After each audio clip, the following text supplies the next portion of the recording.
তিনটা উদ্দেশ্য নিয়ে বাংলাদেশ পাকিস্তানের বিরুদ্ধে যুদ্ধ ঘোষণা করছে। একটা হলো সাম্য, মানবিক মর্যাদা, সামাজিক ন্যায় বিচার। এই তিনটা উদ্দেশ্যকে সামনে রেখে পাকিস্তানের বিরুদ্ধে যুদ্ধ ঘোষণা করে। কিন্তু দীর্ঘ 9 মাস যুদ্ধ করার পর বহু জীবনের বিনিময়, রক্তের বিনিময়, বহু মানুষের ইজ্জতের বিনিময়ে আমরা বাংলাদেশে একটা লাল সবুজের পতাকা পেয়েছি। দীর্ঘ বাংলাদেশ স্বাধীন হয়েছে 54 বছর হয়েছে, কিন্তু বাংলাদেশে আজও কোনো মানুষ নিজের মৌলিক অধিকার ফিরে পায় নাই। আজও কোনো মানুষ সে তার নিরাপদে রাস্তাঘাটে চলতে পারে না। আজও মানুষ যেই জুলুমের কারণে পাকিস্তানিদেরকে আমরা বিতাড়িত করছি, সেই একই জুলুম আজও বাংলাদেশের মধ্যে অবস্থান করছে।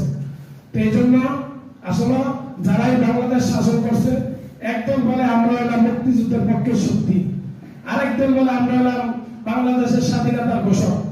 এই বলে বলে বারবার বাংলাদেশের ক্ষমতায় যায়, আর বাংলাদেশের টাকা বিদেশ পাঠায়, আর লক্ষ লক্ষ বাংলাদেশের শ্রমিকরা প্রবাসে কাজ করে তারা দেশে টাকা পাঠায়।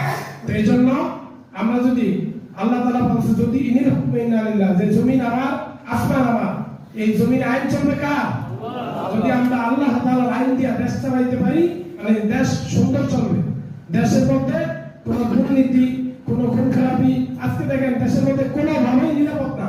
কোনো মানুষ রাস্তাঘাটে হাঁটা চলা, কোনো মানুষ, একজন ধনী ব্যক্তি গ্রাম অঞ্চলে সে নিরাপদ না, কোনোভাবেই না। তো এই জন্য আমরা যদি আল্লাহ তাআলা যে আমাদেরকে কোরআন এবং সুন্নাহ ভিত্তিক যদি আমরা দেশ পরিচালনা করতে পারি, তাহলে আমাদের দেশের মধ্যে মানুষ শান্তি বসবাস করতে পারবো।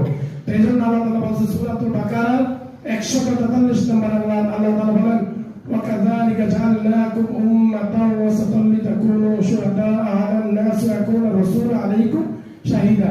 বলছে একজন ব্যক্তির ব্যক্তিগত জীবন, পারিবারিক জীবন, সামাজিক জীবন, রাজনৈতিক জীবন, অর্থনৈতিক জীবন, সিরাত সুরাত, চলাফেরা, হালাল হারাম, আয় ব্যয়, লেনদেন, এগুলোর যে ব্যক্তি ইসলামী নীতিমালার আলোকে চালাবে, সে হলো একজন পরিপূর্ণ মুসলমান।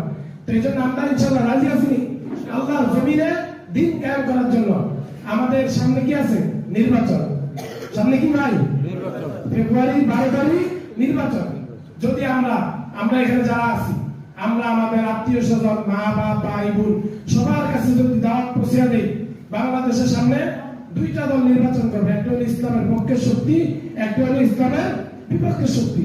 তারা একদিকে বলে আমরা শরিয়া আইন বিশ্বাস করি না, আবার বলে আমরা মদিনার সনদে দেশ চালাবো।